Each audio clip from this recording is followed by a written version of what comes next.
All right, let's see if we're coming in live. I think we should be all right. Well, let's see.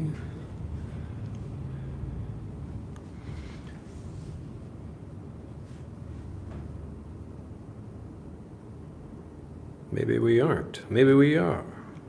Post something in the chat. Let's see if people are here watching this. Let's see. Okay, yes, I think we are live. All right, I am Drew Badger, the founder of EnglishAnyone.com and the English Fluency Guide. And today we're going to talk about where native English expressions come from. All right, nice to see people in the chat. There we go. George is there, Olympia is there. Nice to see you guys. All right, hopefully everyone is enjoying their day. This should be a fun video. We're going to talk about native vocabulary and how to use it and learn it. And so you can actually express yourself fluently rather than just learning a bunch of random phrases. I really want to help you understand things like a native because that really is the secret to communicating fluently. If you have to think about translations before you speak, then you're going to get stuck hesitating and thinking about rules, and that's obviously going to stop you from expressing yourself. All right, so since we're look at this. This is amazing, says Jobert, if I'm pronouncing this. All right, well, it's glad it's working over here. All right, looks like chat is working fine on the phone too. Ruben's nice to see you there from Brazil. Aaron is back. Nice to see everybody.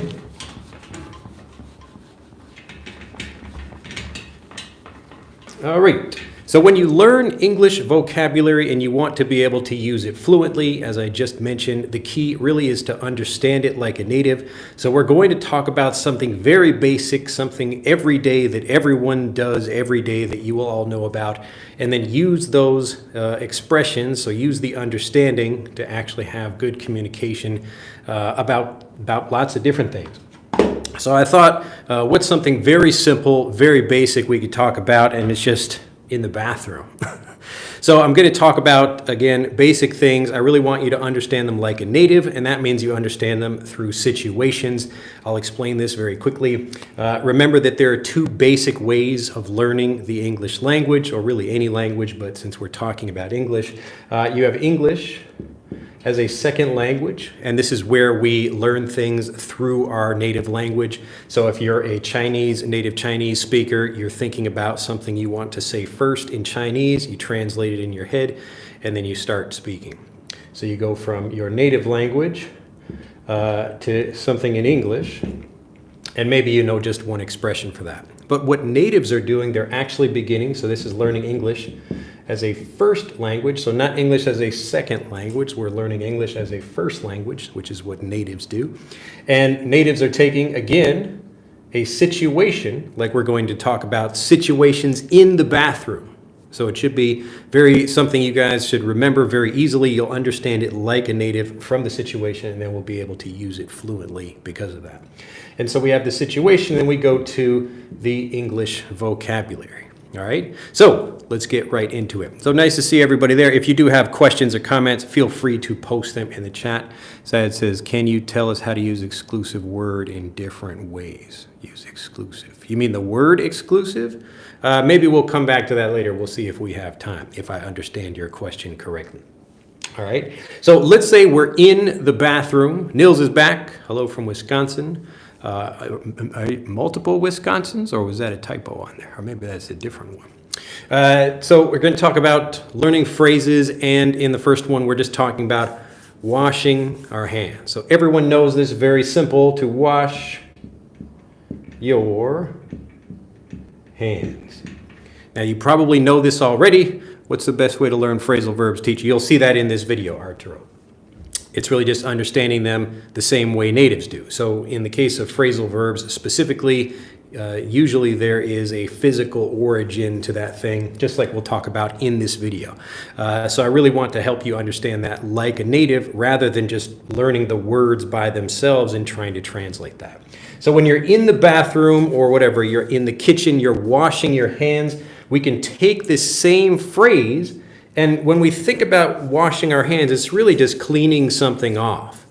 And so the physical basic idea of this, to wash your hands, maybe you have some dirt or something on your hands and you're just You're removing the dirt from your hands. But the interesting thing is that natives take this and they start using it in other contexts in similar ways. All right, so pay attention to this. So if I wash my hands, let's say I'm in some kind of group with someone and I'm having an argument or something. I don't want to deal with them anymore. I just say I wash my hands. So I wash my hands of this. So I wash my hands of this.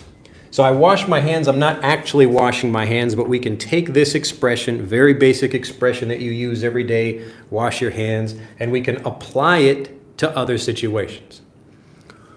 Like Pilatos did.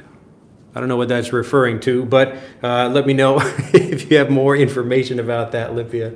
So again, I can take my hands, I can wash my hands of something. It means I don't want to deal with it anymore. I'm leaving that situation, something like that. So again, we can take something very basic, physical that you use every day, and then we can use that in many different situations. So if I'm in an office and maybe my company, some people are working on a project and I don't like what they're doing with it, or so you can quit that thing, says Aram. Yeah. So I wash my hands of whatever that thing is. So I wash my hands of this situation. I wash my hands of this thing. So it's the idea of taking something, you're just trying to remove it. Okay. So you're taking something, you're removing it from yourself, you're removing yourself from the situation. All right? Yes. So again, like to wash your hands of something, we're taking a very basic physical idea like this and applying that to other situations. So you can see how we might take this. I might talk about like a relationship. So I had a bad relationship with a business partner. I said, fine, you can like take the company, whatever, I don't care. I wash my hands of the whole situation. Or if we're talking about in the past tense, like I washed, the same way you would use it normally, I washed my hands of that. All right. But the key is I washed my hands of something. All right. Why is it of rather than off? Because we're not physically doing it. We're not like washing my hands off.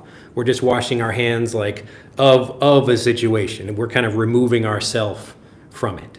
So it's not the same thing of like washing dirt off, because the situation is not actually on your hands. But we just use it in this way. I wash my hands of this thing. To wash my hands of this thing. All right, but is everybody getting this? The point is to understand it first like a native. See, I'm not trying to give you Portuguese or French or any other language. We just want to learn something very basic that you can see in English, and then you will notice it, how natives are using it in other situations that have nothing to do with like washing your hands or something like that. Yes, Arturo said, if all Americans would speak like that, yes. Well, all Americans do not speak like me, and we cannot change the world, unfortunately, but we can change ourselves. And when you're learning with me in this way, it's helping you learn in different steps, getting you to that point. So even me, there might be some people in the United States that I can't understand what they're saying. Maybe they mumble, they don't speak clearly, they're speaking too fast or using some vocabulary or expression I'm not familiar with. But we can get you to that level. So that's what we do over time as you learn with a program like Fluent for Life. But anyway, does everybody get this idea? So we take something that's every day. You can even do this with like, you could clean your ears or anything like that. But we're going to cover a few more of these expressions just from the bathroom, and maybe you can think of some as well. All right. But the basic idea is we're going to take something, you can see how it works, you understand it physically the same way a native does, and then you can apply that in different situations. Wow. I'd be following you since like 12 years ago. Do you mean you have been following me? Like you have been watching since 12 years ago? Or you would have been? Maybe you should have been. All right. Hopefully everybody's getting that though. Why is this hard to do to erase? I need some super strong. I have to wash my hands of this marker over here. It shouldn't be sticking on like that. I'll have to write something lighter. All right, let's try a red marker. All right, now Next idea. So let's say we are washing our hands. If you look down in the, like in a sink, so here's like the water spout over here. You turn the water on. And down at the bottom, there's a little drain. This is called the drain down here. So in the drain, and it could be in a sink or in a bathtub, the same idea. We have a drain down there too. And so if we're trying to keep water in the tub or keep water in the sink, then we put a plug, something that stops the drain. So usually you have, if you look at it from the side, here's a pipe going down in the sink. And so the drain is right here. So the same thing, this is the drain here. And usually we put a plug, P-L-U-G, inside that thing. So that will stop the water from going down. So we put the plug in here. Now we can have water in the bathtub or in the sink or whatever, and we can use that water. So what do we do when we're done using that water? Does anyone know this basic expression? What do we do?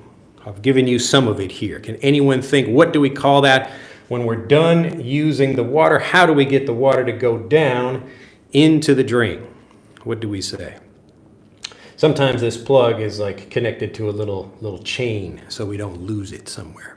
Can anybody think of what that is? I'll give you one more second. The red marker is not better. Well, I'm thinking, I don't know if it's easier or more difficult to see, but it should be easier to erase. Arturo says a flushing. We'll take a look at that in a minute. Anything else? What do we say when we want to get this water to go down the drain? So the water, we have the plug in here because we want to keep the water in here, but when we want the water to go down, what do we have to do? How do we get the water to go down the drain? So in a sink, we're not really flushing anything. Yes, Rachel says, pull the plug.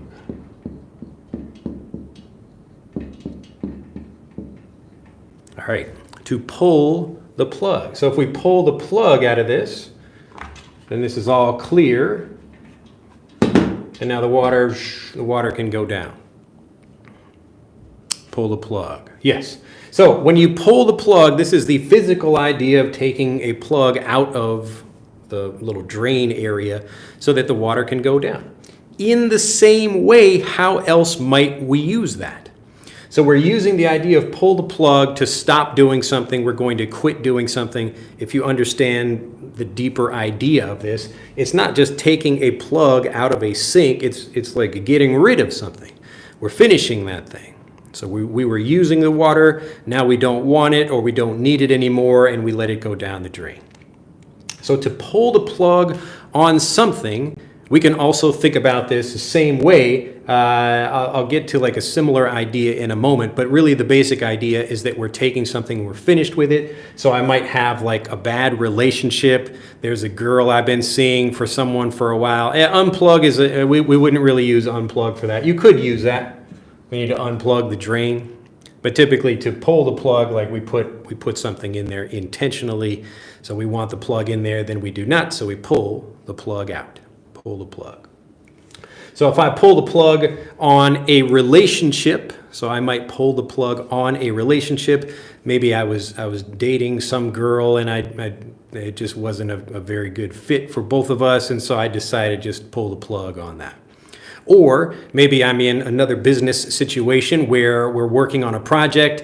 It's not profitable. We're not doing very well. So instead of continuing to do it, we pulled the plug. We pulled the plug on it.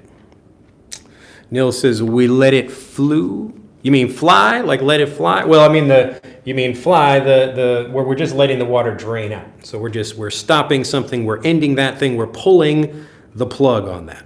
We're pulling the plug. Now, there are two kinds of plugs you can think about, as I just mentioned before. So you can have pull this kind of plug, and there is also the same kind of plug that goes into a wall for electricity. So that's also called a plug. Yes, so not cut the electricity. Yeah, so that's the same. It's the same idea. So we have like in a water pipe, you have a plug. So that thing is stopping the water from going through, and then you also have the plug in the wall. So if I have like a Electrical plug, same thing, into the wall socket. So if I take the electrical socket out, if I pull the cable out of there, I am pulling the plug. It's the same idea.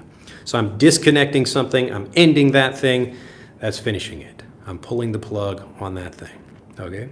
Like at the end of these streams, I pull the plug, that's it. Now, just so you understand, usually when we pull the plug, we might be a little bit frustrated or we're disappointed about something. It's usually a little bit of a negative connotation, so a negative idea.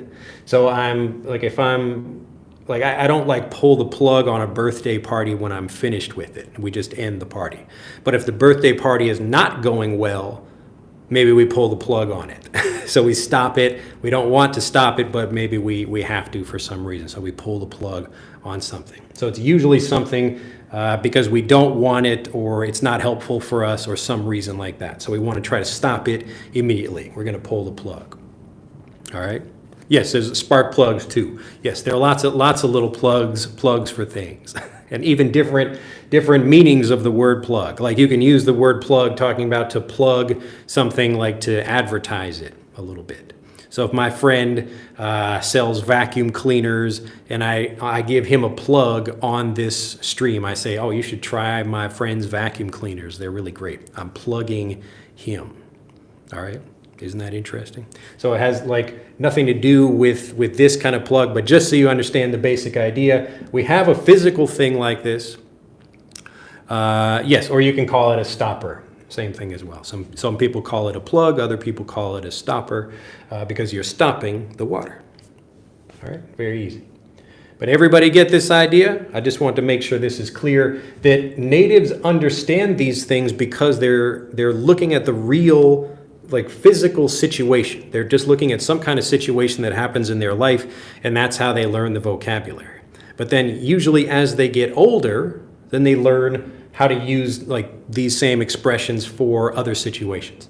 So the bad relationship, I pull the plug on it. The unprofitable project, we pull the plug on it. I'm doing some event at my school and people are not doing well or whatever, we pull the plug.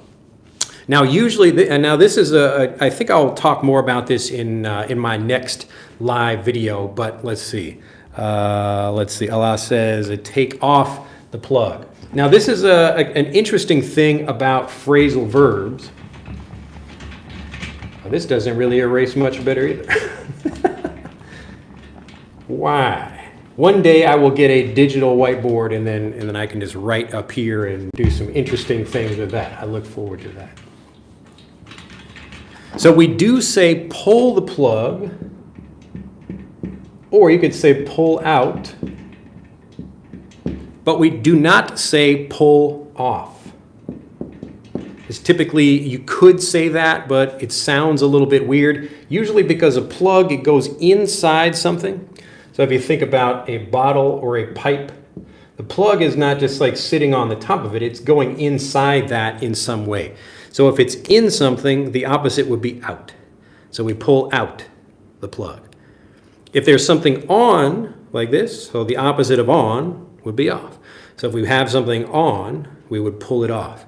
Like if I have a Band-Aid or there's like a cut on my hand, I put a bandage on my hand, then I pull off the bandage. But if something is inside my hand, like a needle, I would pull that out. Okay? Does that make sense? Again, most of the language, you can understand it physically in this way, the same way natives do, and then you take that same idea and start applying that into different situations. All right, everybody is getting it? All right, shall we move on? Let's cover a few more. Now let's try black. Black, here we go. Now, we just had the idea of we have some water. So here's our sink up here again. We pull the plug on something and the water can go down. And this expression is just to go down the drain. To go down the drain. to go down the drain. So anything that's going down the drain, and we think about what does that mean? So we're removing something, we're getting rid of that thing, we don't want that thing anymore, or maybe it just on its own, it's just happening like this and just going down the drain. So something could be wrong, something is happening, we don't know what's going on. There are lots of reasons why. In this physical situation, this is just water or something that's going down a drain. But again, we can take this and apply it in different situations in real life, and we can talk about, like, again, a business example. I have a new project I'm working on, but we're spending a lot of money. We're like, a lot of the money, it's just wasted. The money is going down the drain. The money is going down the drain. So we are wasting a lot of money. So in that case, the situation is money going down here. Oh no, we don't want that to happen. We're wasting it. Chokes drinking. I don't know what that is, Aram. But anyway, it could be anything. You could be wasting time. You could be wasting money. Yes, so unplugged, yes, you also have that same kind of music. So unplugged, some kind of music performance without loud sound. Usually it's like acoustic music, like they don't have their instruments plugged in, but it could be something else. It doesn't have to be just that. But does everybody get this? So you could we have different ways of saying this. You will hear natives say, go down the drain. You will also hear go down the tubes. Go down the tubes. Down the tubes. So fall in the cracks. So fall in the cracks is a different thing. Actually, we got a question about that. I'll address that one in just a second, because we had another question about that from someone else, actually a Fluent for Life member yesterday. So down the drain, down the tubes, or what else could water go down like this? Similarly, I bet you guys can guess. You use it every day. So we can use this again. Natives don't have just one way of saying something. We've got lots of lessons that people, or lots of expressions that people could say, or lots of ways of expressing yourself. Okay? So you could have something go down the drain, go down the tubes, or go down the toilet. Here says pipes. Yeah, so you could say like pipes. Typically, you could say that. It wouldn't be like a bad expression. It's like going down the pipes. But we typically are talking about these things. Especially when you're talking about something going down the toilet, it's like extra bad. So we're saying like we're just wasting money. We're wasting money. It's going down the toilet. Or you can even talk about like the whole company or a project or a TV show or anything that's getting worse over time is going down the toilet or going down the tubes or going down the drain. So people were watching the TV show Game of Thrones, and they were saying, well, the final season, so everything up until the final season was good, and then the last season went down the toilet. All right? So went down the toilet, went down the drain. So it could be something that's bad happening, something that's wasteful. Drain is fine. But you can use any of these things. So natives will understand these. You could say pipes also. So when something fails, so something is getting worse. So you see how we take an idea like this and then we start looking at it in like a figurative way. So the show is going down the drain. Yes, the show is going down the drain. My career is going down the drain. Oh no. So anything where you're talking about a particular situation getting worse or something being wasteful or something bad is happening, wow, this neighborhood is just going down the drain.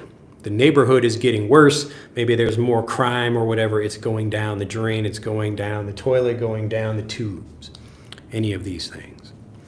Cedar, nice to see you there. Long time no see.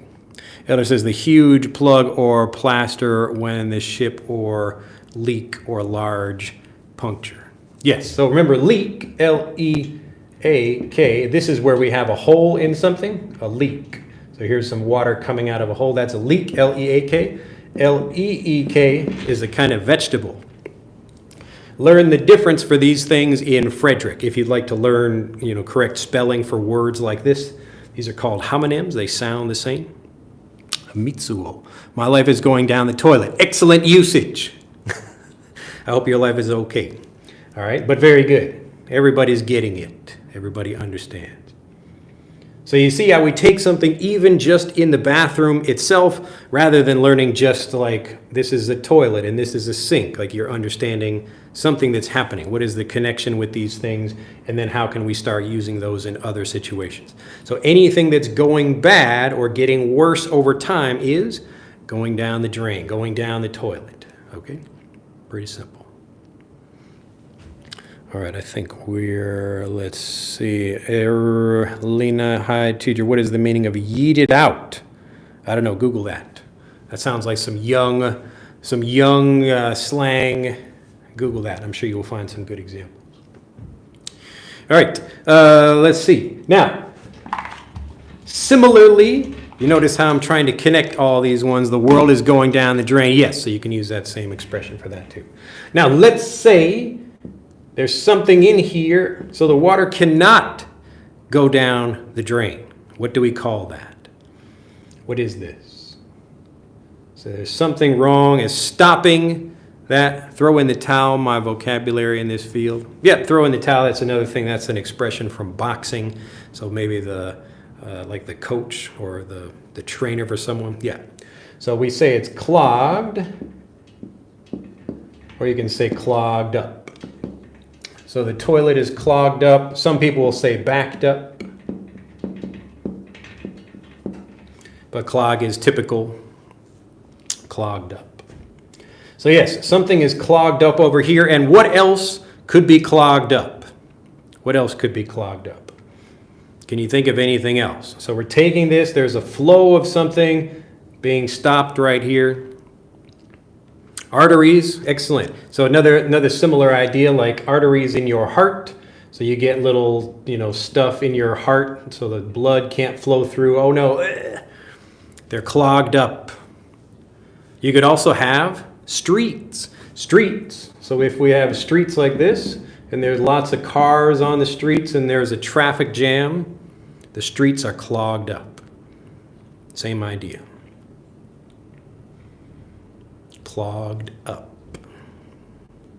So anytime we have like a bunch of things happening and the sink, your nose, very good. Your nose is clogged up. Same thing. So you can see how we take a thing like this and we try to understand so clog up is a little bit different.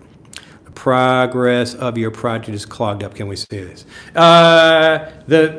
We could say we're caught up in some way, like if there's usually, like if we're talking about a project not running smoothly, it's a similar idea to this. We might say there's like a snag. It could be like clogged up with meetings or something. So if you want to talk about the reason why some project is not going well, so we have too many meetings. Meetings are clogging up our system. Yeah, your throat as well. So your throat could be clogged with something. But hopefully if your throat is clogged, you probably can't breathe. So blocked up is another idea.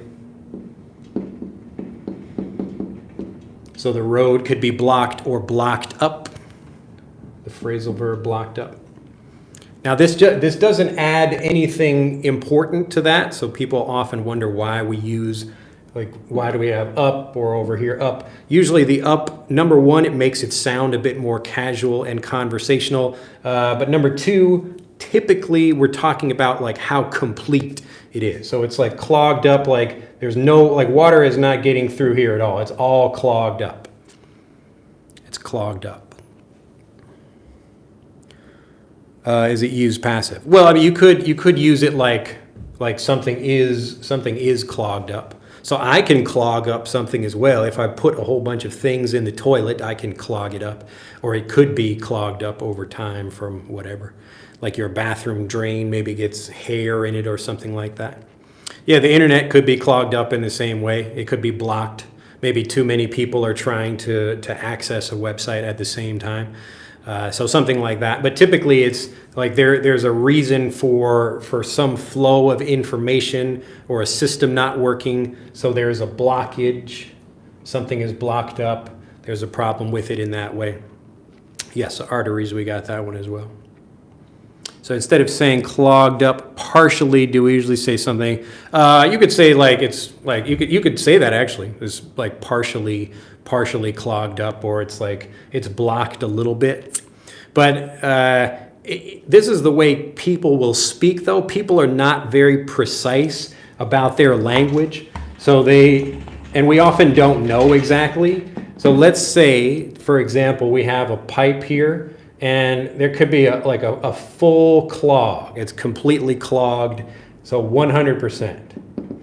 But this one over here, maybe there's something else, like it's kind of partially clogged. So if you go to a doctor and they're checking your arteries or your heart or whatever, they will say you have like a partial block in your artery. Or maybe they could even say it's like 50% or 80% blocked or something like that. So you don't worry yourself too much about that. You could just say there's a clog in the system, or there's a snag or a block or something. It just means things are not, something is stuck, things are not flowing smoothly. That's what we mean. And so there are different ways of using this. What does that mean in these phrasal verbs? As I just explained, usually it means like the completeness of it. So if we say, like if I'm telling my child, eat your dinner, eat your dinner, eat your dinner, I want them to eat. But if I say eat up, I mean like complete that, finish all of your food.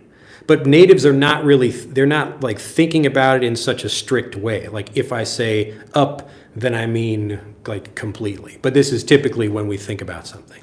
So it's usually one of two reasons. So the first one, as I said, it's you're being more kind of casual and conversational. So I could say clean your room, or I could say clean up your room.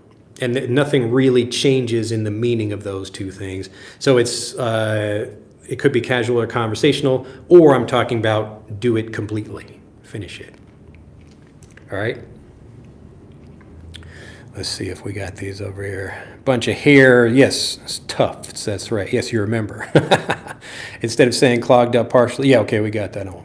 All of them have up as a particle. Not necessarily. So you don't need to have that in there, and it's not bad if it's missing.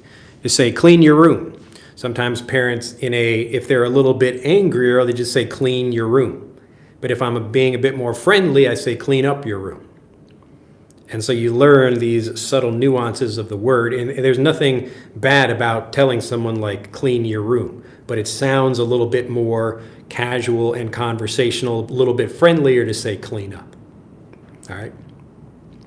So wipe the table or wipe off the table. It's the same basic idea, but you could be expressing it just as a little bit more casual, a little bit more conversationally. Jeff Dog says, evening, a time is not up, completeness. Yes, so it could be that, but it doesn't necessarily mean that.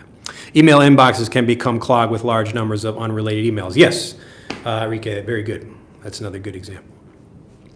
So my inbox is clogged with lots of stuff. And when do we use jammed? So jammed is the same idea. So again, natives, and this is what you learn as a native English speaker, or when you're learning to get fluent in English as a first language. So we have a situation like this. We begin with the situation, and then we learn lots of different ways we might express that. Because natives will say things, and each person has their own thing. So one person says the toilet is blocked. So we got block.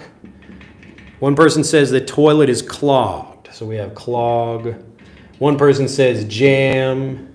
Another person says like stopped up. Like stopped up. So they're all correct. They're all fine. There's something wrong with it. The flow is not moving correctly.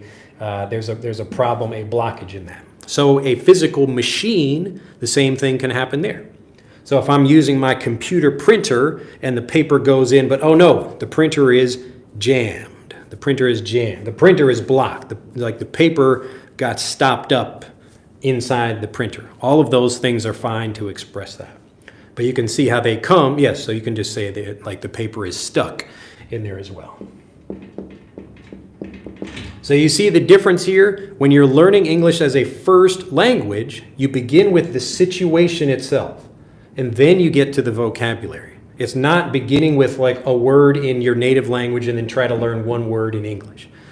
You always begin with the situation, and then we look at all the different ways we might express that. And then we can take these words and see how they would apply in even more situations. It looks like your camera is losing focus on the whiteboard. Is it? I can't tell. Is it losing focus on me, or am I don't know what, I can't see. The picture looks clear to me, but I think everybody's getting this. No. Oh, no. No. No what? Yo, you, no.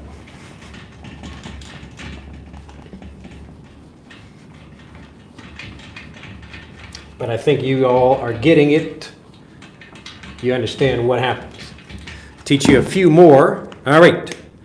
Light changes once in a while. Everything's fine. Oh, okay. Well, it could be, so there is an open window over here, or at least the window is uncovered, so the light might change if there's a cloud or something.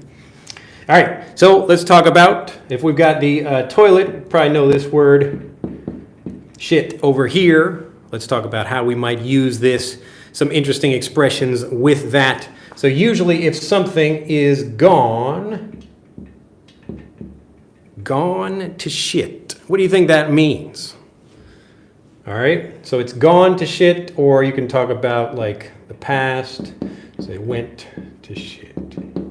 What do you think that means? What situation is that describing? Make sure chat is working over here. Something not good. Yes, that's the basic idea. So when we talk about something like going to, or it went to, this means becoming. So it's something became worse over time.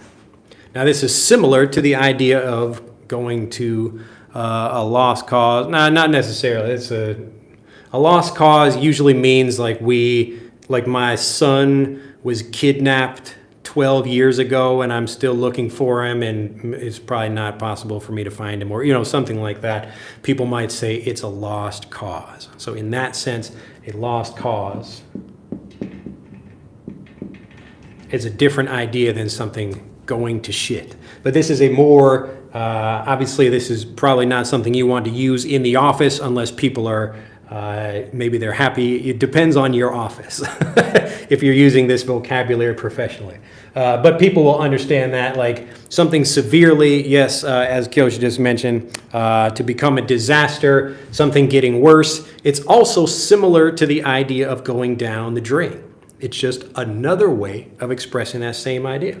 So anything getting worse over time, or even if it became worse quickly, even, oh no, like the weather went to shit. The weather went to shit. So something is a mess, let's create hope. There you go, the stock market went to shit. Same thing, something got worse. So that TV show went down the drain, that TV show went to shit over time. Yeah, it really went to shit. Or it's gone to shit, like it has gone to shit. So we're describing it right now like it's gone to shit. Pretty simple idea. So gone to, went to, it just became, it became shitty. Became shitty. It became shitty. It's getting worse. All right, pretty easy. Gone to shit. All right, another expression with shit for you all. Just because I know people love to learn some curse words. My stomach is going to shit is a bit confusing. Yes, like you could say that though. You could say like something is wrong with my stomach, but people might be confused. They might think you need to go take a shit, maybe, if something is actually wrong with your stomach right there. His job is going to shit. I screwed up in any situation is bullshit. So bullshit is a little bit different. Bullshit means that something is untrue, or you think you are skeptical about something. So if I say, I eat 200 bananas every day for breakfast. So my breakfast, I eat 200 bananas. And you say, that's bullshit. So it means like you think I'm lying. You think I'm lying about that. Yeah, you could say like the show, you would say the show became shitty, or you say the show became, or the show went to shit. So it became shitty, or it went to shit. We don't usually say became shit. Actually, you could say that it became shit, but very useful, says Ryan. Yes, and so these are, you can look at something like, look at that, even that shit in the toilet is very useful for learning. All right, so it became shitty, gone to shit. Oh no, the video is becoming shitty. All right, so usually it's like the quality is going down, it's getting bad, you don't like it anymore. Like, oh, that restaurant went to shit. I don't like that anymore. So remember, this is a pretty, not really rude English, depending on who you're using it to. But if you're talking with someone about a show or some other thing, then you would use it usually in that way. But I would probably not say it directly to someone. Like, your restaurant went to shit. That'd be really rude of me to say that directly to someone about something. Boarding? What do you mean? What is that? Boarding? All right, another expression related to shit. All right, so when we're talking about this, we imagine yourself sitting on the toilet. Here's a toilet over here, my lovely picture of the toilet. You are sitting on the toilet. If we have the idea of indecision, yes, you could say it's a little bit vulgar. That's correct.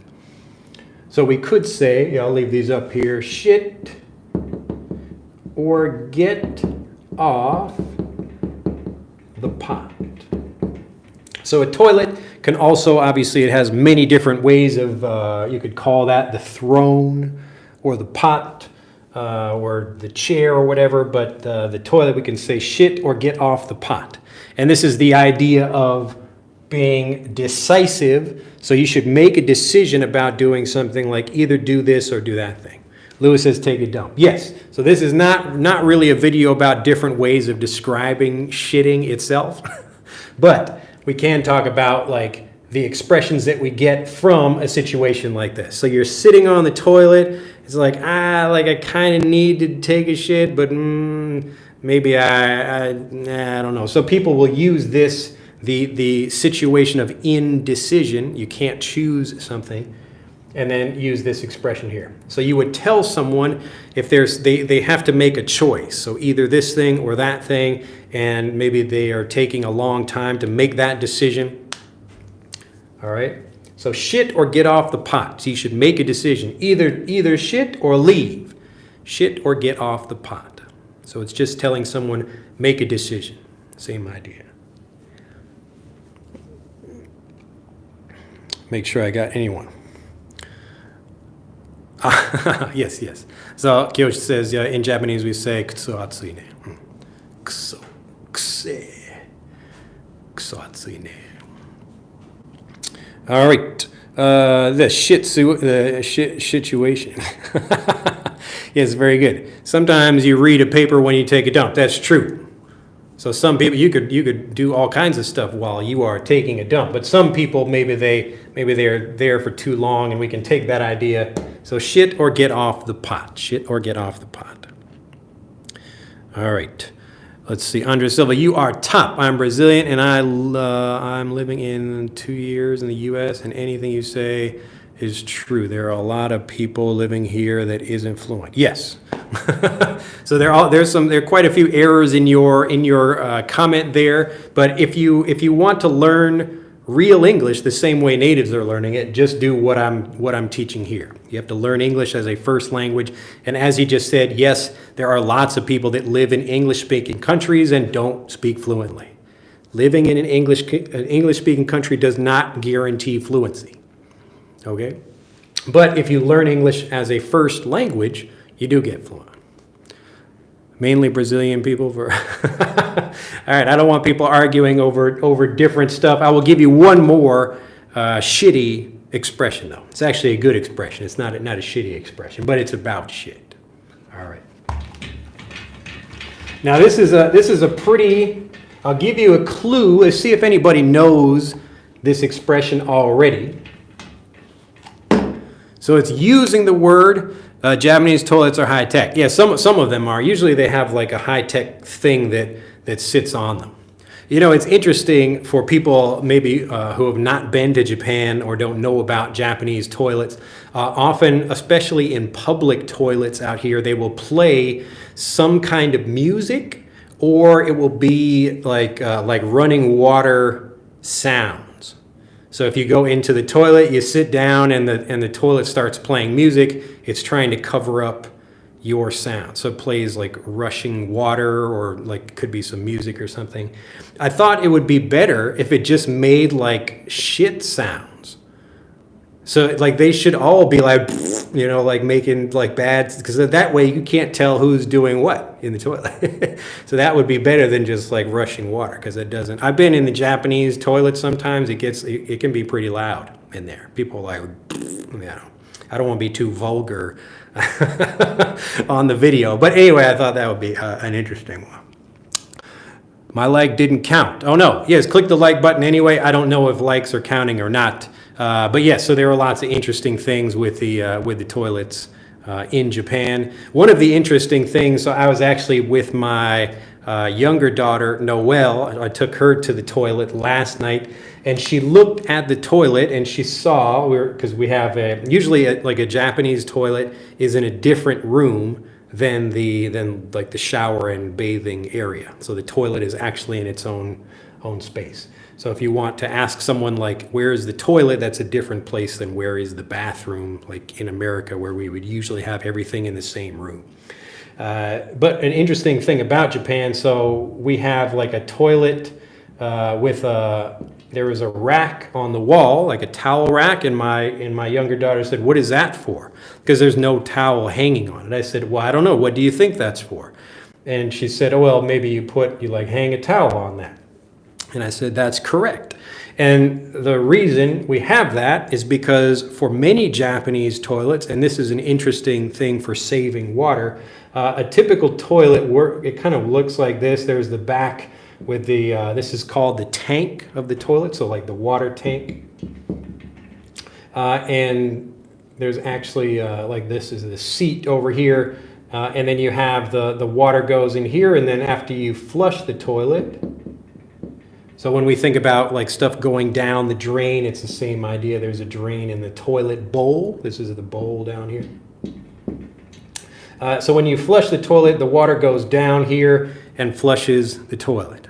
Yes, but there is a sink instead in many toilets, and this is an interesting idea for saving water. So instead, like the pipe will come out up here. So this is the kind of toilet we have, and that's so you can actually wash your hands with the water that will then fill up the toilet. Isn't that interesting? So people sometimes they will wash their hands. You flush the toilet, this water goes down, new water comes through here, and you wash your hands before that water goes into the toilet. And then you dry your hands over there. So it's a really good idea, especially for places that want to save water or conserve water. All right. They also have many really tiny sinks. It just says congratulations. I don't know if that's for Japanese toilets or something else. But why is that why American people say bathroom has a toilet? Yes. So again, for most people, the bathroom contains everything. The sink and the washing hands and the toilet and everything. It's all in one space. So you will see like WC as an abbreviation for water closet, which means it's another way of talking about the toilet, where this is usually just one person using that. So I'll give you one more shit expression. Thought this would be fun. This is a really great expression. You will hear this a lot. So I'm curious to know if you know it or not. So it's a word or an expression with the word shit in it, and the situation is something has gotten really bad. All right? Something has gotten really bad, and we use the word shit in this. You can probably think of a few different ways of expressing that, but I'm thinking of one in particular. If you can write anything down, go ahead in the comment and write a comment about that. But just an expression using the word shit that's describing a situation that gets really bad. And if you don't know this, it's okay. I will teach it to you in just a moment. But if anybody has any comments, shit happens. Yeah, you could say that. That's not the expression I'm thinking of, but very good. So when we talk about bad things happen, yeah, it looks like people know that one. Isn't that from Forrest Gump? Shit happens.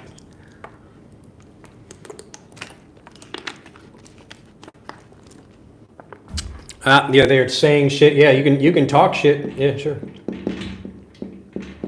You'll notice shit is a very useful word, or just oh shit.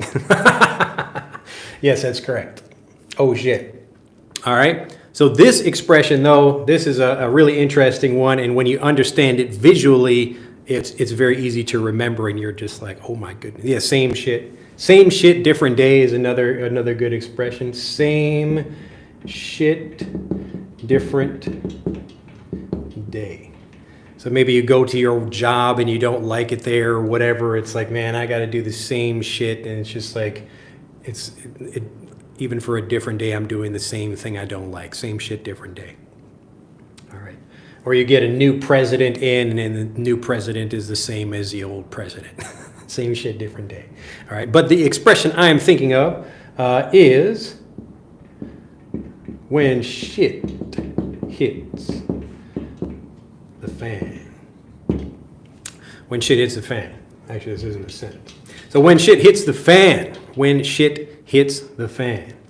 Now this is a pretty, I'm going to try to diagram this for you, but if you can't imagine why we would say something like this, like what does that mean? You can imagine if we have a spinning fan over here. So the fan blades are spinning like that, and you take some shit and throw it at the fan, blah, it's gonna like spread that all over the place.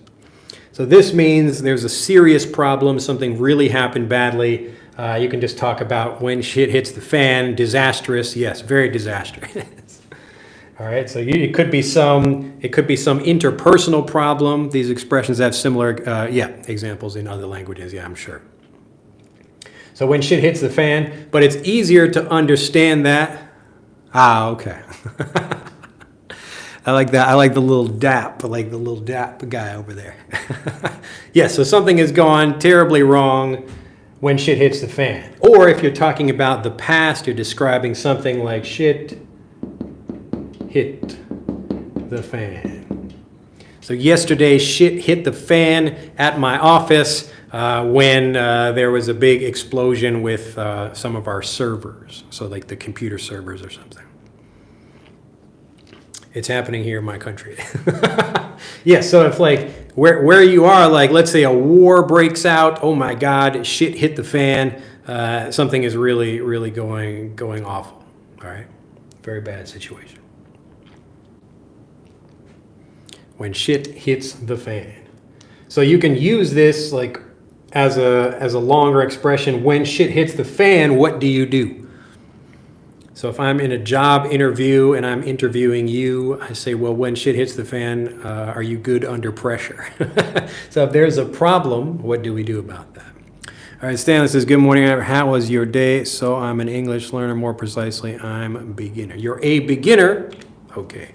Well, this video, or usually the videos I make like this, are typically not for very beginners. So you might not understand a lot of this, but we do have videos for beginners on the channel if you'd like to watch those. So shit hits the fan. When shit hits the fan. I'll give you two more because I know people get maybe they're not feeling so confident about similar phrasal verbs. I'm Russian. We have an expression to throw shit on the fan, meaning to instigate. Yeah. So if you throw shit on the fan, it's the same idea. So I don't know who was the first person to throw some shit on a fan. They probably thought like, I wonder what would happen if I threw some shit on a fan. And then they found out. All right. So last two things I really want to help you understand this like a native. I think maybe in the next video I will cover this in more detail. But again, we want to really focus on the situation. That's why you hear me repeating this idea a lot. We don't want to look at the words by themselves. We want to look at the situation. And so if we have something like clean up versus clean off versus clean out. So I really want you to think about these things the same way a native does. So typically clean up, like we could be, if we got maybe some toys, or other things, just some junk or laundry or trash or something on the floor, we're picking those things up. We're removing them. We're cleaning up the situation. So it typically has like as I mentioned before, up, adding the preposition up here, it can mean usually being conversational or casual, but it can also mean just being like we're talking about like if I wipe something up, we're talking about the physical direction we're moving. But the important thing about this is looking at these differences and understanding it like a native rather than trying to translate it in your head. So if you can understand it like a native, then you will use it like a native without thinking. All right. So the same thing for clean off. It's just like something is on the table and we're removing it. So we want to clean off something. So it could be off like a flat surface like this, or I could clean off, like I could wipe off this writing. So I could clean something off, wipe something off, the same idea. It's just removing something from a surface. Now clean something out, typically it means we're looking at like the inside of something and we're actually removing, I'm cleaning out the inside of this. So I'm cleaning out the inside of this. So we can take that idea and think about it like, let's say some robbers go to a store and they take all of the money. They take all of the stuff in the store. They cleaned it out because the things are inside the store. They're kind of in there taking everything and then they leave. They cleaned us out.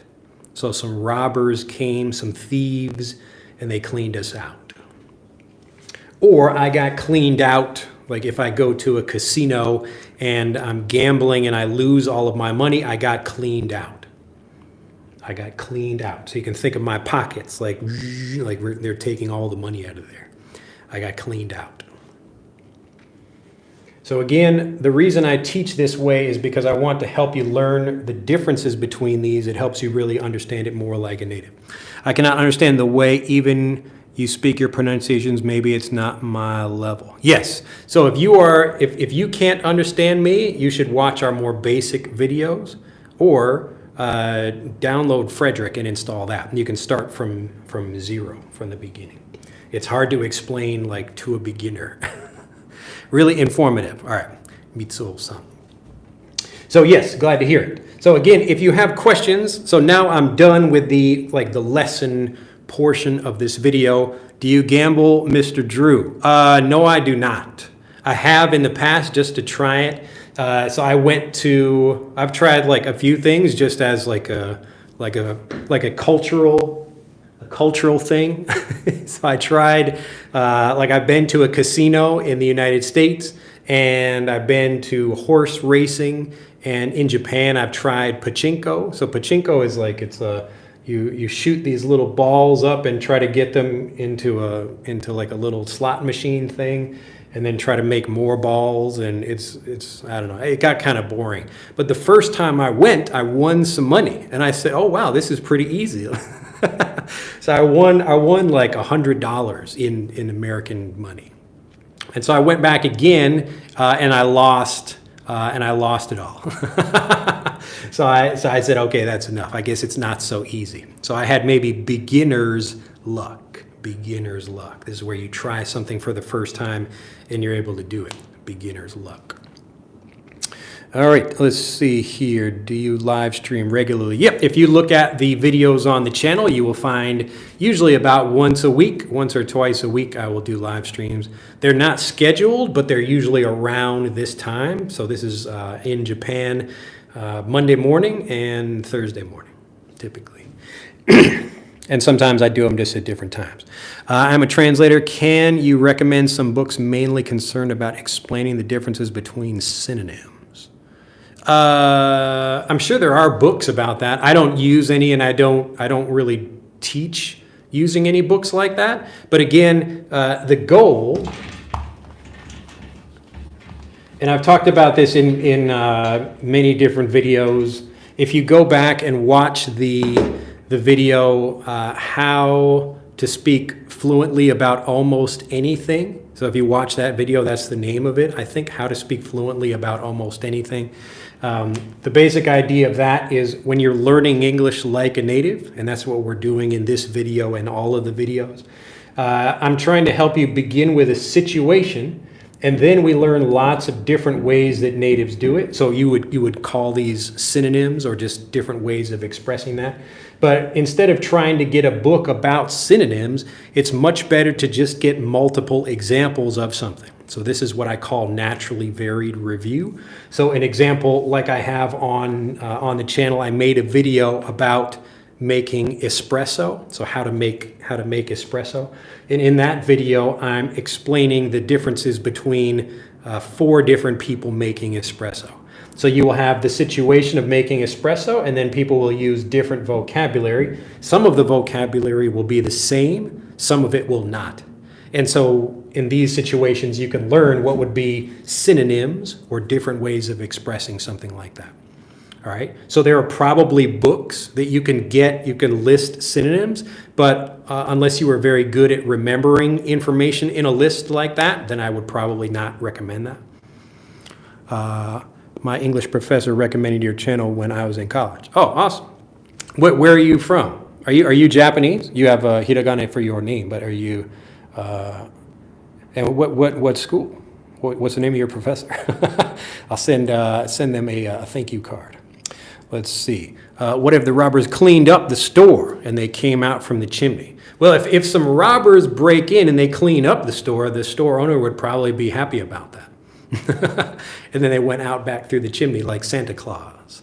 So that would be a good thing if they cleaned up the store. But you notice how it's interesting when you think about it more like a native. So the question means you're thinking about it more like a native, which is very good. No training in the art of using the sword. Are you asking me if I'm learning like anything? My daughter goes to karate lessons, and now they started asking me to do it with them. So I like practice with my daughter.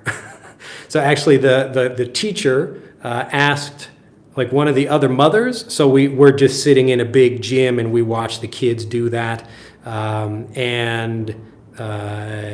Like they have, what was that? It's just you sit on the side and watch the kids. But he asked one of the mothers if she would do it with them. And that mother said she would do it if I did it too. So I said, all right, fine. And so now I'm kind of learning karate with them. All right, Gil says, when we have some confusing situation, can we use a phrase using clean something to express that we need to deal with such a situation to get it straight? Yeah, you could say I need to clean this up. Or depending on the kind of situation, you could say there are different ways. Again, so your situation is, let me make sure I have this exact.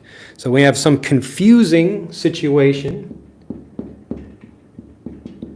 So a confusing situation, we could use a phrase like, we could say clean. We could also say clear. So if there's usually confusion or a misunderstanding, we want to clear that up. So something is confused, it's messy, we would want to clear that thing up. Or we could, if there's a problem, we would usually fix that. Yeah, crystal clear. Crystal clear. So we want to make something clear. So my job in these videos is to make the vocabulary I'm teaching, make the lessons clear for you. I also want to make my voice clear.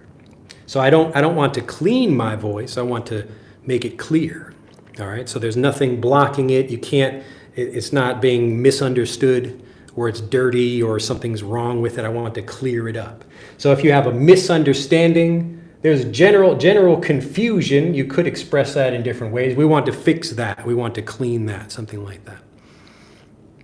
So if you clean off your feet, usually if you clean off your feet, like there's some kind of dirt or something, like I'm brushing my feet like that. So there's some dirt or something on my feet. I'm cleaning them off. And cleaning my feet up, yeah, you could kind of use that expression, I suppose. We want your videos to be the same as this one. Who is we? Who are you speaking for? What government are you speaking for? All right. Let's see here. Let's see. Your videos are very entertaining. Also love listening to your voice. It's very therapeutic. Glad to hear it. Yes, maybe I'll do some ASMR videos. You guys know what that is? It's like like oral, like if I get in the microphone like this, like people speaking into the microphone. Some people listen to that while they're asleep. I was in Aoyama Gakuen. Okay. But forgot his name, I see. Maybe he was not a good teacher if you forgot his name. Oh no. Was that a long time ago? Ryan says, clean off crumbs of bread, clean out the kitchen drawers. Yes, so you could also clean out the kitchen drawers if they've got crumbs in them as well. Same thing. All right, thank you very good morning. Sir, God bless your family tree. The whole tree. Well, thank you very much. Tomorrow, thank you. Let's clean. Okay, answer that one. All right, okay, thanks. Clean myself up before dinner. Yes, you can clean yourself up for dinner. You can also just wipe yourself off before dinner as well. There are lots of subtle nuances like this, but it's not bad speaking to use something like, let me fix this situation. Let me clear this up. Let me clean things up here. So you could use that in any like situation where people are not communicating correctly or there's an issue, something like that. Ram from Nepal. Fabio, have you ever read the book Grapes of Wrath? I don't think so. I know the book, but I do not. Do you have any suggestions for PTE test? What is that, a PTE test? I guess I don't.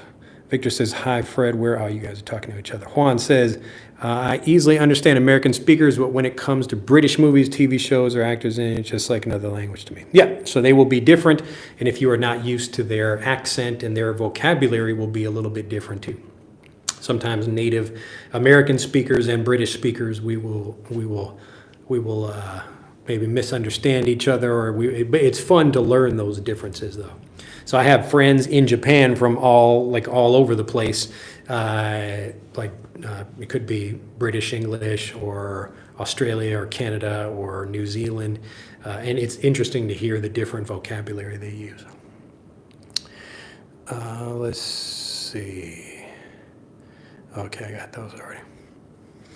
Today's lesson over. Well, basically this is question time. So I wanted to teach really two things. So the first is the actual vocabulary, but the more important thing, the main thing I wanted to teach is getting you to think like a native. So if you learn from a situation, and so even taking something that seems boring and everyday, like washing your hands or whatever, there's usually some interesting vocabulary or another use of that vocabulary that you probably don't know. So you can think about that, and even as a native speaker, natives create new expressions all the time from something like that. So we will take an expression like washing your hands and then apply that to something else. So if you start doing that as well, even if you don't use something that's common, people will think like I understand what you're saying. I get it. And you will start developing that sense that a native has, and that's what lets you speak fluently. Learn from various situations, the same expressions, that's right. Yes, we don't need to wash out our mouth. Well, you could. Now, this is a thing that actually an older expression in English, to wash out. So sometimes, does Frederick cover like this one? Well, Frederick covers like all of the basic vocabulary that we have in here, like the word crystal. That should be, I think, yeah, that's in Frederick. But it will teach you how to pronounce that and how to blend your words together the same way natives do, especially as we do this in the United States. And if you like my therapeutic voice, you can listen to all those words all the time if you like. You can listen to me pronouncing sentences and different words, but I go through all of that and help you understand that pronunciation like a native. What's Frederick? I'm new. So if you click on the link in the description below this video, you'll see a link to that, but it's an app for iOS and Android, and it's the first app of its kind that teaches you English as a first language and helps you understand pronunciation and listening and grammar and vocabulary the same way natives learn it. So natives are not trying to learn something through a different language, they learn it all in English. And so as you go through it, it's a game and you play with it and explore the language and you learn the pronunciation in the order that you should learn it. And that's how you become a much more confident speaker much faster rather than taking traditional lessons. So that's a piece of what we do. Another big part is obviously Fluent for Life. That's where we cover really everything with video lessons, more of the same kind of things that I do here, but I actually take you through the steps needed for fluency. I think there are some Fluent for Life members on this live video right here. All right, but I'll answer that question about wash your mouth.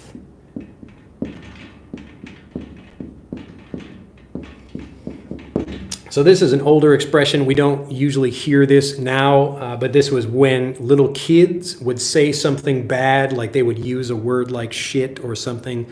The culture generally is more relaxed now about kids using bad language or what we would call talking back to your parents. So usually many years ago, like a parent said, don't do that, and the child would say, okay, I will not do that. But now, children are much more relaxed and parents aren't so strict with kids anymore. But many years ago, like if you were talking back to your parents, it's like, you need to do this. Like, I'm not doing that. You're talking back to your parents. So they would wash your mouth out with soap. So they would like you're going to have like a dirty mouth. Now we have to clean your mouth with soap. And so soap tastes really bad and like, bleh. And the book, The Mockingbird. You mean To Kill a Mockingbird? Yeah, I read that.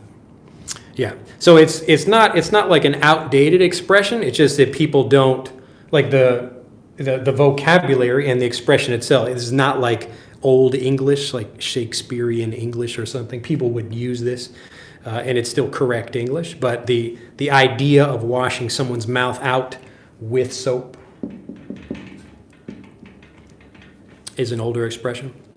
But this is interesting, and this is, I actually have a Fluent, there's a Fluent for Life lesson set talking about this. What's the lesson set name for the members out there? I think it's, I forget the name of it.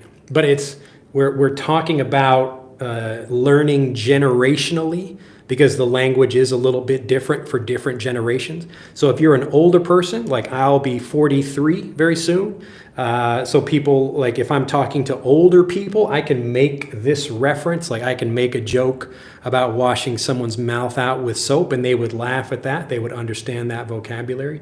But a 10-year-old kid would not. Because they don't hear that ever. They would understand, like, wash my mouth. Well, why would you do that? But older people would know that. So you can think about those specific things as you're learning. Let's see.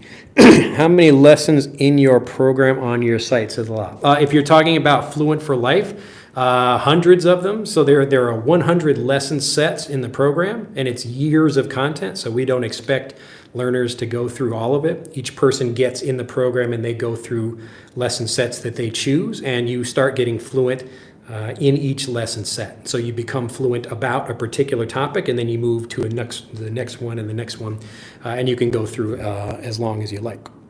So there are total like hundreds of, like over 300 some videos, I think.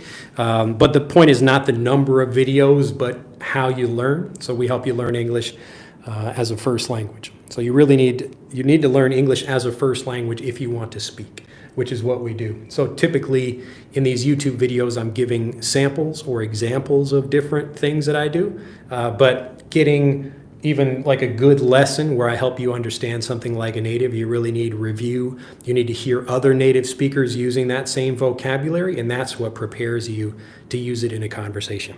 So YouTube is typically incomplete for doing that unless you go to lots of different videos and find lots of content about things. So it is possible to learn like a native by yourself if you also can understand the vocabulary.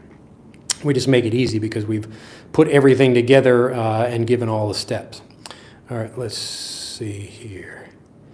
Okay, I think I got that one already. Is there a recap version of each live stream? Not really a recap. Usually at the beginning of the live stream, I explain what it's about.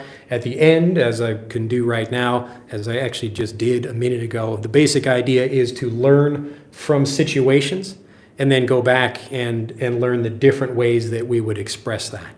So if you're paying attention in real life, when people say something, there's a situation like somebody gets hurt, what do they say about that?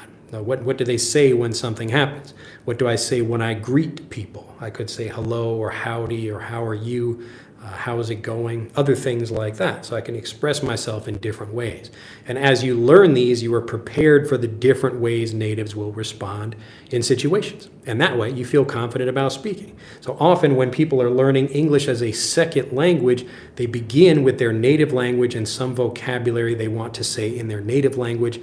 Then they try to translate it, but maybe they can't hear the pronunciation in the same way in a real situation, or a native will use a different word, not the word they learned in the classroom. So you really need to get lots of variety when you learn. That's the most important part for learning. So if you can learn, even if you get just lots of examples from me, you need to hear other native speakers giving you those same examples, because I am intentionally trying to be clear and easy to understand. So almost every stream, someone will say, wow, Drew, I wish everyone spoke like you.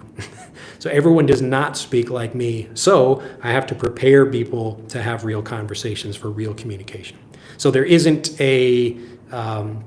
like a recap for each of the videos, but I do sometimes cut clips from videos and make them available. So if you check the channel, you can see both of those. My parents should wash their mouths out. All right, let's see. Society has changed. Yes, thou, the, thy. 43 years, definitely not old. Yes, I'm not that old. I feel young now doing karate, staying young and healthy. All right. Give a live idiom changes as the time goes by. Casablanca, a live idiom changes. I don't know what that means. It always seems like Olympia, you have like a riddle for me or something. I'm trying to guess what that means. So I need an opportunity to speak English, says Mitsuo. Are you Japanese? Or you were at a Japanese school, but are you Japanese? Or you're still in Japan, or you went someplace else? The reason I say that is because even people in Japan or anywhere else, you can become fluent by understanding the language better. So if you have to spend your day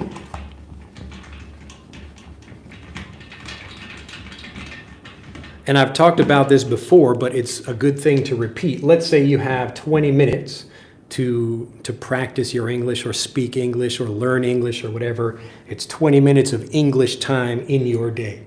And this is not, just like listening to stuff like music or whatever you want to. But if you think you're going to spend 20 minutes talking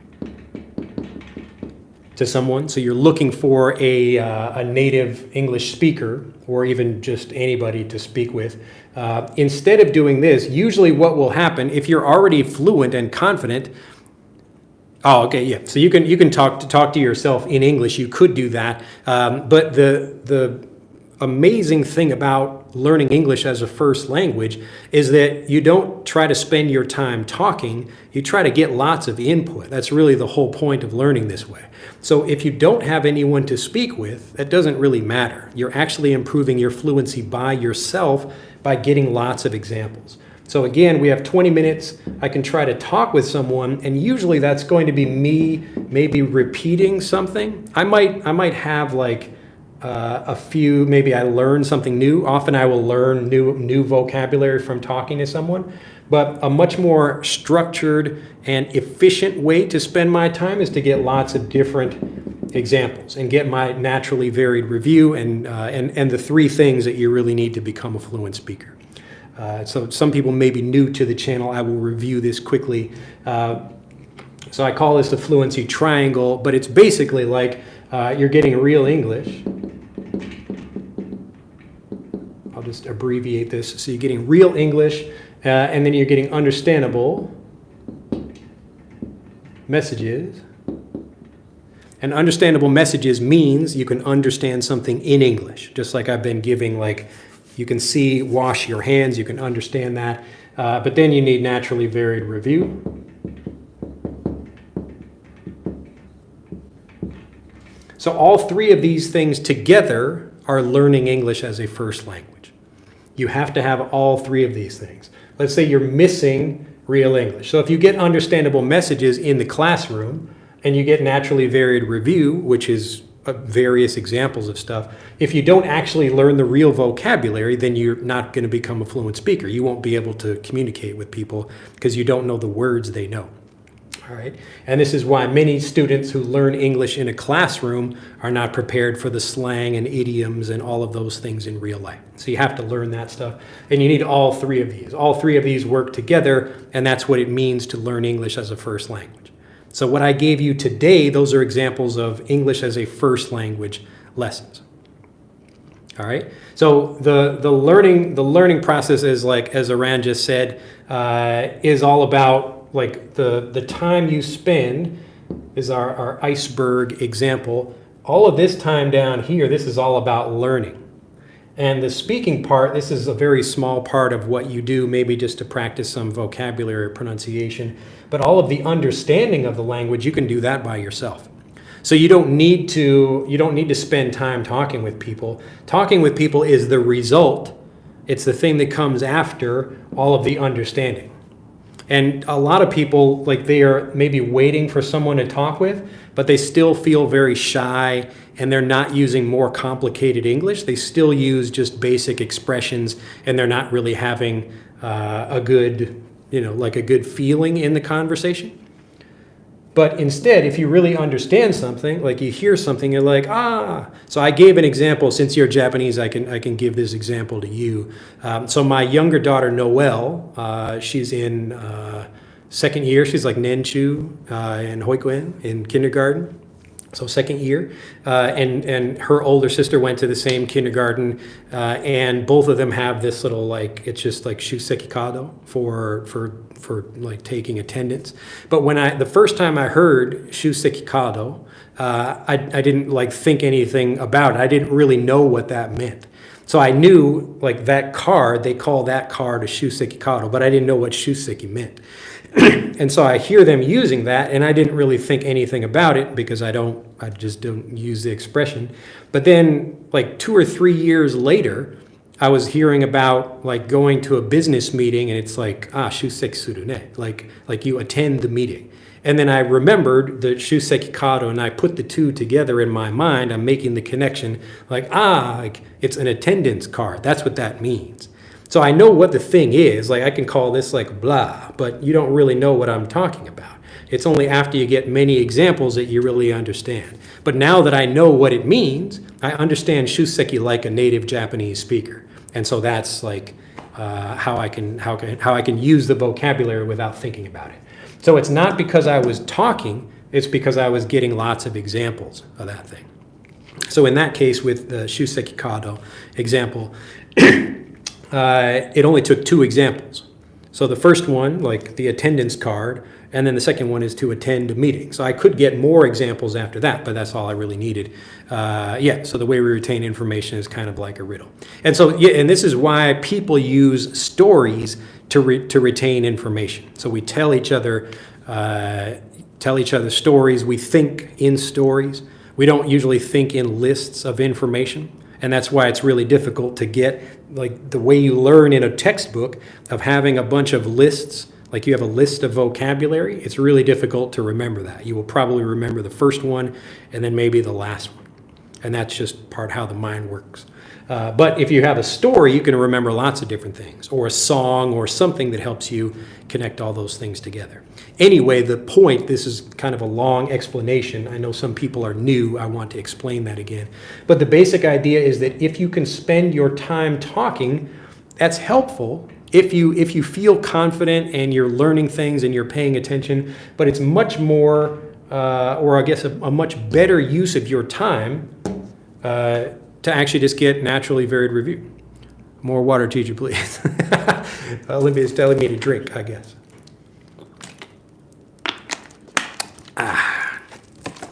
Japanese water. All right. So hopefully this makes sense. So if you are thinking that you need to find someone to practice with, you don't. What you really need is to get lots more sources of that information. So, whatever you're interested in talking about, Mitsuo, if you want to, learn about I don't know what your interests are, but if you have a hobby or something, find videos about that thing in English and watch different videos of that. That means listening is the point of learning. Allah, not exactly. What I really mean is that you need to understand something in order to use it. So if someone tells me I need to give a speech about some science thing and I don't know much about that, then I can't give a confident speech about that thing. But I can stand here and talk for people for hours about learning languages because I know it very well. So if I understand something, then I can talk about it. It's the same thing with regular languages. If I don't feel confident about it's not really about like physical immersion, but yes, this is a kind of simulated immersion where you're getting lots of input, but the point is to do it in a systematic way. So the example I gave about like the Shuseki Kado,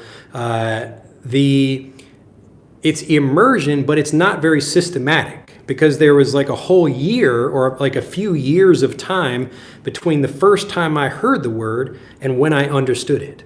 So that's not very efficient. I'm being immersed. I'm immersed in the language. I hear my wife use the word and my kids are using the word, but then I learn it later and I finally understand what it means.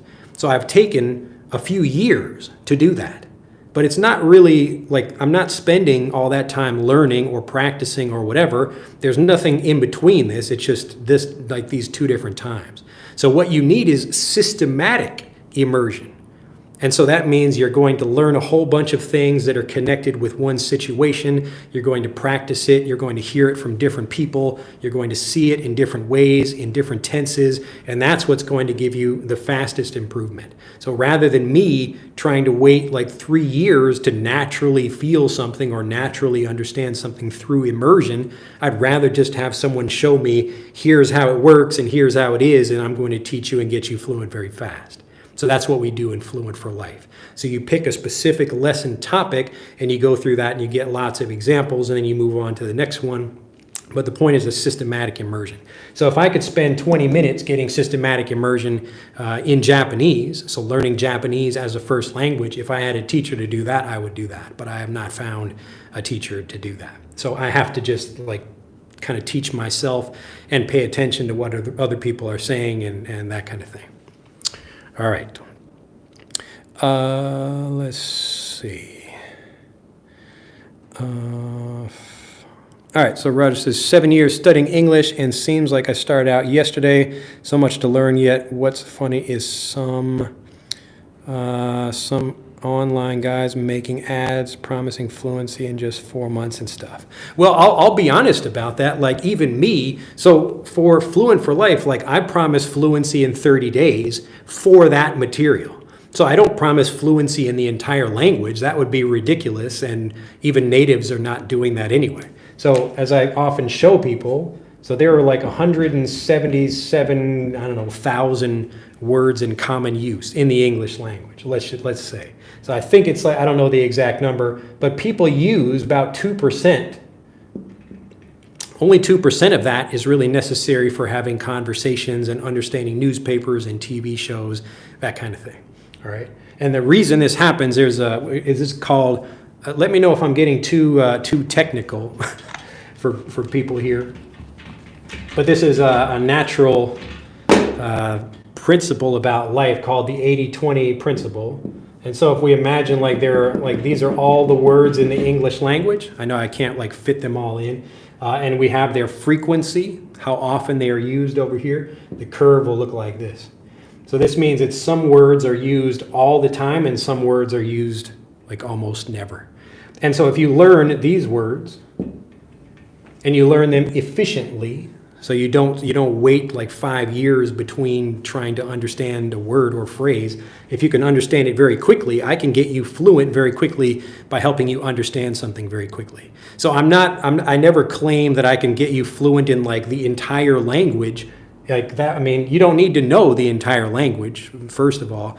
Natives don't know the entire language either. There are lots of things I can't speak about because I just don't know the vocabulary. Even, particular jobs like being a doctor or a mechanic or something. Like I don't know the names of lots of car parts. I just don't know that vocabulary. So I couldn't speak about it.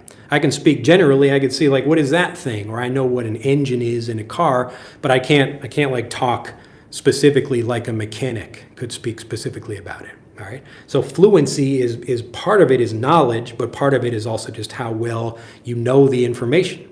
Do you know like a list of stuff, or do you have like just a bunch of things that you remembered?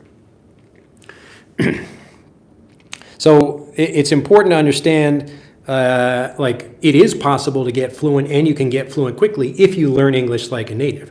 But you still need to focus, make sure you really understand the information, and then you move on to the next thing. But in Fluent for Life, people build on their understanding of the language, and they get fluent faster and faster over time, because as you get fluent in more things, you can use that new vocabulary to talk about other things. And typically, when people go through Fluent for Life, if you actually follow the lessons, you will become fluent in a particular topic, but you can then use that vocabulary to talk about other things, just like we were doing in this video. So in this video, it's an example of talking about everyday things in the bathroom, like washing your hands, but how we can use that same vocabulary in other situations, like I'm washing my hands of some bad relationship. So I'm stopping that thing, I'm removing that from my life. All right. So as you get fluent really just means you understand something the same way a native does. So you don't have to think and translate through your native language. All right. Let me know if all that makes sense, though. All right. Yeah. Watch your mouth. So watch your mouth is more common. Yes. So it's an easier thing for parents to say. And what about whitewash? Let me see here. Well, rather than like, you mean like, it could mean actually different things depending on the situation, but it's different than like washing your mouth, something like that. Let's see. But Google that. What do you think about some AI apps like Elsa Speaks? Sorry, that's the only one I remember now. I've never used any of them, so I can't comment on that. I don't know. If it's helpful for people, that's great, but most of the AI can be helpful for giving you naturally varied review, and you can maybe have it like teach things and explain things to you, I suppose. I've never tried that, but the way a computer would communicate, there can be errors, and also more importantly, it's not really training you to be prepared for how natives actually speak. So I can read something clearly on a page or on a computer screen, but hearing other people express that, it's a completely different thing in the real world. So I need to have practice listening to that in order to develop my own listening and fluency. So learning like a baby takes lots of time. Yes, so learning like a baby takes lots of time because it's like unstructured immersion, just like the example I gave. So you learn something when you're 1 year old, you wait 5 years and then finally understand what it means. So I want you to do this. Like we just take these two things and push them together. That's what I talked about in, I think, last week's video. Try to speak aloud with the article you read. That's very helpful for self-learner. Yes, but again, it's much better to just get more input. Like all the output, if this is like output versus input is going to win really every time because it's more efficient for your learning. Rather than me repeating things I already know, if I repeat things, it's not helping me learn anything. It might improve my pronunciation a little bit if I can hear other examples of that, but me repeating things doesn't teach me anything new because it's just the same thing again and again. Instead, you need naturally varied review, which gives you varied, different examples of that thing, and that's what makes it more clear for you. So living languages change over time. Yes, that's correct. Hello, everyone new to this channel. Welcome, Johnson. All right, hi, Johnson. How's it going? Rick, nice to see you welcoming people. Adrian, I feel a little bit frustrated. Sometimes I cannot find an easy way to explain some ideas. I usually do that in like long sentences. Yeah, and so part of what you're trying to do is look at how natives are expressing themselves in those kinds of situations. So they're talking about like childcare or business or whatever that thing is, and how do they do that? And you can see many of the expressions that I've taught today, they're just quite very simple things that you can use. So often just try to keep it simple, and that way you can speak a bit more clearly. And go back, what's the name of that video where I talk more about that? There are a couple different videos on the channel that talk about like the steps to fluency, and also like being able to express yourself using simpler language. I just don't know the names of them. But if you go back and check some of the more recent live videos, you'll find those. The way we retain, okay, I got that one. So he said use EFL. Yes, so English as a first language lessons, that's the whole point. All right. All right. I think most people have the same problem with using the easy way to express yourself even though you were a native speaker. Yes, typically people have simple phrases that they use again and again. They're speaking on autopilot. Like they're not really thinking. It's just, hey, how are you? How's work? And they just, they're not having like even natives are doing that as well. All right, how is your schedule, teacher? Yeah, these aren't scheduled, but I make them available even after the videos are finished, so you can watch the replays of them. So that means when I can understand what people's saying, I can speak automatically. Yes, if you understand them but it's like, do you understand it well enough to use it? That's the key. So there's understanding other people, and then there's also understanding well enough for you to use that. So lots of people can understand me, but not speak as well as I can. All right. So the difference is like, do you know like how well something works, or do you understand it like a native? So it's not like can you hear and recognize information, it's do you really understand what natives are saying? So the point is if you understand it like a native, it's much easier to speak fluently because you're not translating and thinking in your head. All those things stop you from pronouncing things. Let's see, I've always listened to Miss Google Translate. I feel almost fell in love with her. She's pronunciation is very attractive. Yes. I don't know, but be careful with that. So her pronunciation is very attractive, yeah.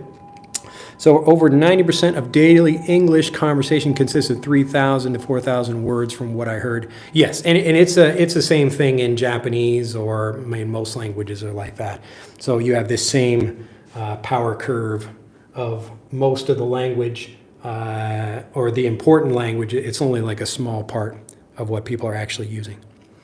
So children are fluent and still learning. Yes, and so that's another thing when I explain that to people, that you don't need to be young, you don't need to be a child in order to get fluent. You just need to learn how they learn, but in a more efficient way. So that's why I don't really like saying that you get fluent like a native, because natives are actually not getting fluent very systematically.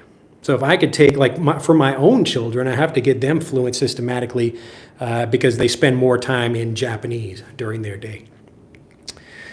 Let's see, I was study level 4, but I cannot speak. I don't know what that's referring to.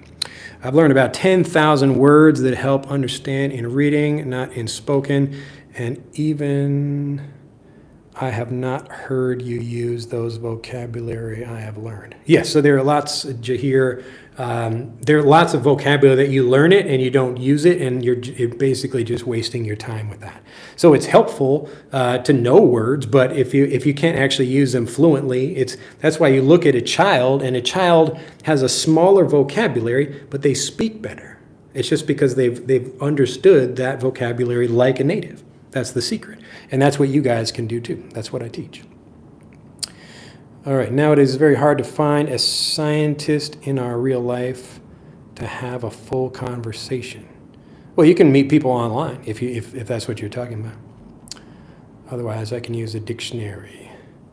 When I understand, so not when I understandings, or what people say, well, then I can speak automatically, even if I didn't try speaking. Yes, so if you understand the language well, and you know it, like if you know it, like you have a sense for what's correct, then you will use it fluently. So it's not just listening to people. Like you can hear people just like speak like every day, but you still don't understand what they're saying, and you couldn't use that, then you're not fluent. So listening is one skill, but understanding the vocabulary like a native, that's what actually lets you speak. So this is why people can live in the United States for many years and still not become fluent speakers, because they're listening to English a lot, but they don't really understand it like a native. They didn't learn it like a native. Tomoko says, what language do you usually speak with your family? So with my children, I always speak to them in English, just so they can get that. Like we'll play, and I'm constantly talking to them in English. So I give them lots of input, and I give them lots of naturally varied review. I do the same thing with my kids that I teach in Fluent for Life. So I do the exact same thing with my own kids. And then with my wife, sometimes I will speak in English, sometimes in Japanese. Like if we are at home, I usually speak all in English. But if we are out somewhere and I have to speak with somebody or whatever, then I'll speak in Japanese. It's not painful to speak in English as long as I have something to say. But when I don't have it, it gets painful to fill, yes. And so a lot of people have that issue. That's where you're thinking and like you can't keep the conversation going. So Kiyoshi, you will find that in Fluent for Life, like specific lesson sets.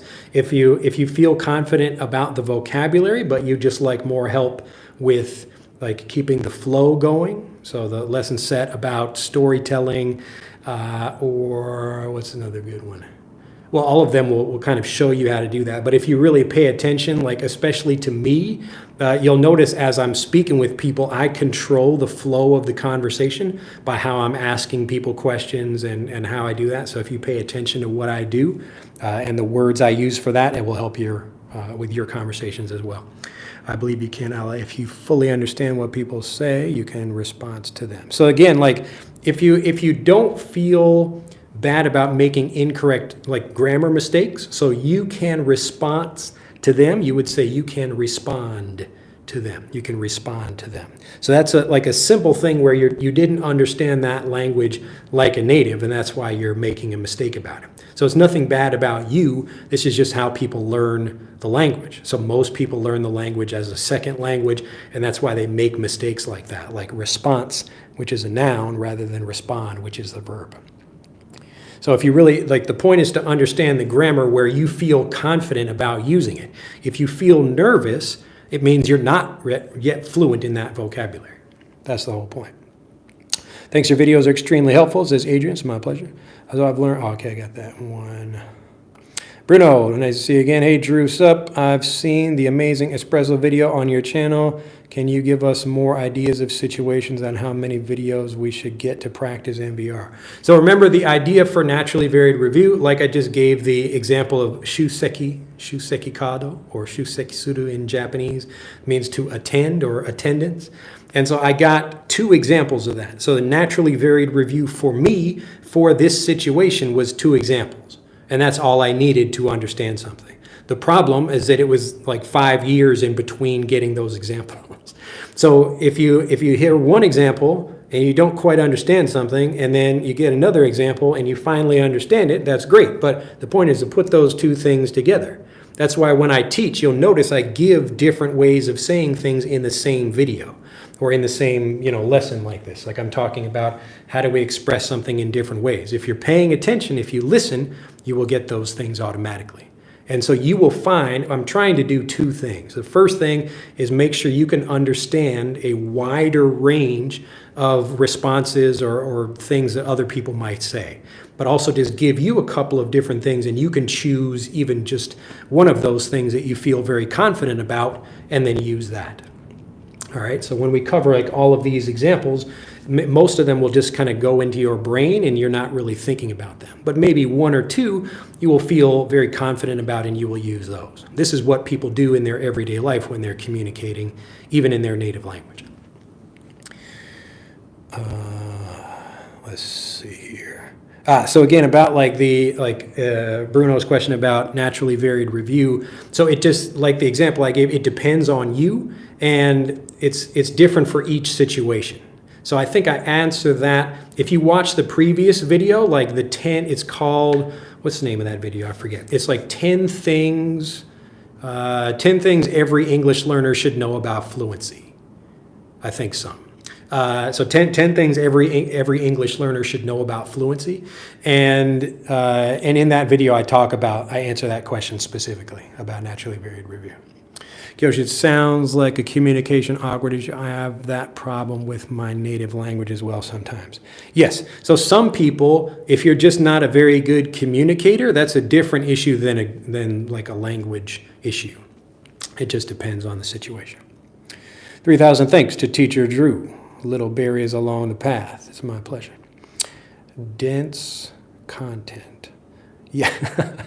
Yes, hopefully if this is not interesting, let me know. But I'm trying to answer questions and get to the real problem that people have with vocabulary or communication.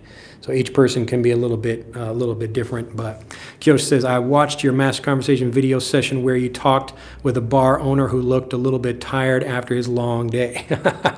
I saw that you were trying to manage to make the conversation flow. Yeah. So you can look at that, and and part of the conversations like that I'm almost like a host of that. So lots of people are not like naturally good at interviewing people or trying to keep a conversation going. So I'm showing you how to do that. That's a deeper level of what you get from the program as you watch that. So if I'm saying, what do you think about this? Or what do you think about these? And you will hear me use those questions again and again. And I'm either trying to like redirect people to something else or get them to tell me more information, or I'm saying like, wow, that was really interesting. Could you tell me more? Or something like that. Or you notice at the end of conversations, something I will say is like, well, I don't want to take up too much of your time. And so even if I'm the one trying to leave, I say I'm like making it about them. And so you can like, these are all different things you can learn from the program that are like, it's different levels of communication. So there's the language part you learn, but there's also how to actually speak with people and keep a conversation going, or how to tell a story, those kinds of things, how to give a presentation. So all those things are in the program. Jair says, I don't feel confident like you feel psychological problems, better to go to a psychiatrist. Yeah, so if you have problems of communication in your native language as well, then you don't have a language problem. There's something else. And we could talk about that too. I mean, that's an interesting question as well, because native speakers do have some problem with communication. It's not about language learning. Let's see. That's a long name. Let me see if I can pronounce that. Balasubramanian, if I'm pronouncing that correctly. Repetition is a part of fluency. Repetition isn't like part of fluency. What you need is review. And this is another important point that I'll just make for any new people watching. After I get some water.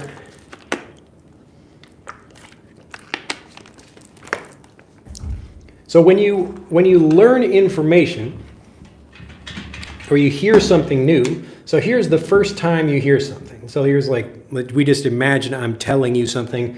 I teach you a new word like sit. So you hear the word the first time and you understand, let's just say it's a simple word, I'm sitting down, you can understand what I mean by that. If I repeat that again and again, you don't actually learn anything more from that. There's no new information added to any of these. It's just repeating that word, sit, sit, sit, sit, sit, sit. Maybe it's helping you understand it, like the pronunciation or listening, but so maybe the first 2 or 3 times it's helpful to get that, but after that, your brain gets bored by the information, and so it doesn't care, it doesn't want to listen to that anymore. So instead of repetition, what you should be doing is getting naturally varied review. And that means you're hearing like sit from me, you hear another person say sit, you hear other people say sit. You also hear it in the past tense, sat or like will sit in the future. You hear it in stories, you hear it from different people. And so if you do this, so this is naturally varied review, that's where you start building fluency, because you're developing understanding like a native. You're getting lots of real examples. You're exposed to the different pronunciations that people have. So some, like an old man might be like, sit down, sit down, sit down. And it's like, what did he say? Oh, sit down. He said sit down, but he's not pronouncing things clearly. So you should hear even people pronouncing things badly. That should be part of your learning. So that's why in Fluent for Life, we have those examples of like people speaking quickly, people mumbling, like some people I speak with, they don't speak very well. Or some people are tired, or some people are speaking, I don't know, like their pronunciation or accent or whatever is a little bit different. But you can see the difference for spending your time. To use your time efficiently If you just repeat something, it's not teaching you anything new. So if you look at like a graph of these two things, so the graph over time for repetition is like this. Like you hear it goes up and then it just like plateaus like that. But the graph for naturally varied review is like this. It continues to go up because you're continuing to get new examples and you're getting deeper into the language. You're like, isn't that interesting? Here's a new way to use that word, or here's a different pronunciation or something. This is how natives get fluent. This is why natives, they continue to improve and deepen in their understanding as they learn. But if you're just repeating something, the learning stops at this point. You're just wasting your time, okay? So it's much better to get varied examples. If I only have 10 minutes a day, then I should get, like if I only have 1 minute, I guess it doesn't matter which one I do because you only have time for 2 examples anyway. But if you have 20 minutes or something, then get lots of naturally varied review. You will understand the language better. You will feel more confident about using it. You will think like a native speaker. And then that's how you will speak. That's how it works. So again, I'm explaining things the same way you learned your native language, but it's just more efficient. I'm explaining what you did. So yes, you did practice speaking with people, but if you look at most kids, if you really watch them carefully, most of them, they don't feel confident about saying something unless they actually know what it is. So some kids, they will have courage and just start speaking, but a lot of them do not. And especially as kids get older, they feel more worried, more insecure, less confident about things as they learn, all right? So like if I'm teaching a language in a classroom, the typical thing is to try to make them speak, but they don't really understand, so they feel bad about that. All right, we don't have much time left. I'll answer a few final questions over here. How to improve my grammar, because I frequently make mistakes in my grammar. You would say in my grammar. Again, the secret to everything is learning English like a native speaker, as I'm teaching you right now. So if you want to improve your grammar, pronunciation, everything, naturally varied review, learning like a native, that solves all those problems.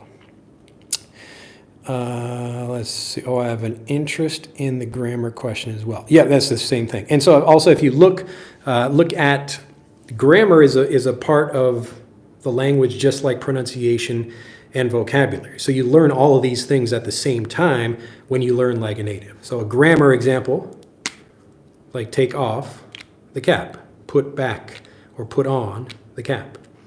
So that's a sentence with grammar, and you're learning that as you get more examples. You start to understand the grammar naturally rather than studying rules. That's how it works.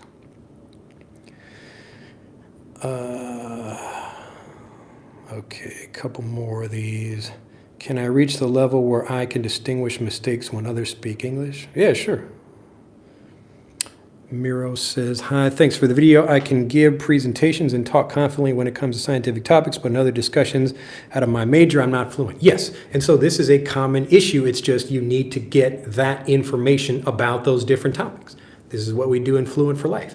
So we're showing you, like, here's a very compact, we want you to focus on a bunch of different things around a certain topic. So you learn how to talk about that, and then you learn to talk about something else, and then you learn how to talk about something else.